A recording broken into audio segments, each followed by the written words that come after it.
Hello guys, Mahalakshmi പട്ടൻ promo വിശേഷങ്ങളിലേക്ക് എല്ലാ കൂട്ടുകാർക്കും സ്വാഗതം. ഒടുവിൽ നമ്മുടെ മഞ്ജു നമ്മുടെ കണ്ണന്റെ അടുക്കൽ വന്ന് അവർ വെളിപ്പെടുത്തുന്ന ഒരു നിമിഷങ്ങളാണ്. കണ്ണനോട് ആ ഒരു മാപ്പ് പറയണം എന്നുണ്ട് നമ്മുടെ മഞ്ജുവിന്. എന്നാൽ മുഖത്ത് ആ ഒരു മാപ്പ് പറച്ചിലുണ്ട്. പക്ഷെ നമ്മുടെ പുറത്തോട്ട് ആ വാക്കുകൾ വരുന്നില്ല. നമ്മുടെ മഞ്ജുവിന്റെ ആ ഒരു ഈഗോ സമ്മതിക്കുന്നില്ല മാപ്പ് പറയാൻ വേണ്ടി. അപ്പൊ നമ്മുടെ കണ്ണൻ മഞ്ജുവിന്റെ ഇങ്ങനെ വല്ലാതിരിക്കുന്ന മുഖം കണ്ടിട്ട് ചോദിക്കുന്നുണ്ട്, എന്ത് പറ്റി നിനക്ക്?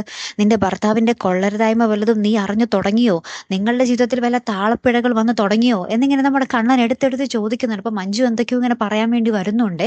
അപ്പുറത്താണെങ്കിൽ നമ്മുടെ പ്രതാപനും വാമദേവനും കിട്ടിയതൊന്നും പോരാഞ്ഞിട്ട് വീണ്ടും നമ്മുടെ മഹാലക്ഷ്മിയെ കൊല്ലണം, കണ്ണനെ വിട്ടേക്ക്, നമ്മൾക്ക് മഹാലക്ഷ്മി തീർത്താൽ മതി, മഹാലക്ഷ്മി തീർന്നാൽ പിന്നെ നമ്മുടെ കണ്ണന്റെ ചികിത്സയും മുടങ്ങിക്കോളും എന്നൊക്കെ പറഞ്ഞ് മഹാലക്ഷ്മി ഇല്ലാതാക്കാനുള്ള പുതിയ പ്ലാനിലാട്ടോ. ഇവർക്ക് എത്ര കിട്ടിയാലും പഠിക്കൂല എന്ന് തോന്നുന്നു അല്ലേ? അപ്പൊ ഇനി എന്തൊക്കെയായിരിക്കും ഈ മഹാലക്ഷ്മിയിൽ ഇങ്ങനെ വന്ന് വന്ന് വന്ന് ഈ കൊല്ലും കൊലയും മാത്രമായിട്ട് മാറുന്നുണ്ടോ എന്നൊരു സംശയമല്ലേ? ഒരു സമയത്ത് കണ്ണനെ കൊല്ലാൻ നോക്കും, മറ്റേ സമയത്ത് മഹാലക്ഷ്മിയെ കൊല്ലാൻ നോക്കും. ഇതിങ്ങനെ തിരിച്ചും മറിച്ചും തന്നെ കഥ മുന്നോട്ട് കൊണ്ടുപോകുന്നുണ്ടോ എന്നൊരു സംശയം അല്ലേ കൂട്ടുകാർ? എന്തായാലും നമുക്ക് കാത്തിരുന്ന് തന്നെ കാണാം. ഇനി എന്ത് തിരിച്ചടിയായിരിക്കും നമ്മുടെ പ്രതാപനും വാമദേവനും കിട്ടാൻ പോകുന്നതല്ലേ?